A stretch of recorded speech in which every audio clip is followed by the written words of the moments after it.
এই ইসলামী আন্দোলনের তারা আমাদের শাপলা চত্বরের ওই সময় আমাদেরকে সরকারের তুপের মুখে ফেলে আমাদের উপর নির্যাতন নিপীড়ন হইতেছে।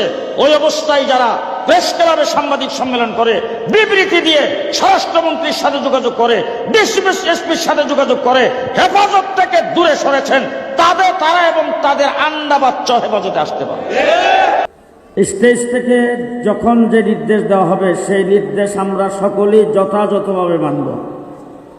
আল্লাহ তাবারক ওয়া তাআলা আজকের এই মজমাকে কামিয়াব করুন এবং আমরা যে উদ্দেশ্যে এখানে সমাবেত হয়েছি সেই উদ্দেশ্যের জন্য আল্লাহ পাক সফল কাম করুন। বাংলাদেশের সর্বোচ্চ বিদ্যাপীঠ ঢাকা ইউনিভার্সিটি, আমরা এই ঢাকা ইউনিভার্সিটির ওইদিকেও মাইক আছে, নিশ্চয়ই আওয়াজ শুনতেছেন।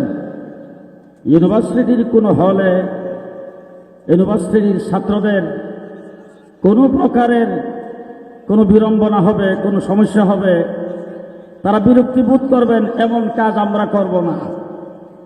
একটা জিনিস আমাদের সকলেরই জানা থাকা উচিত, এই ছাত্রদের আন্দোলনেই আমরা গত 5ই আগস্ট স্বাধীনতা অর্জন করেছি।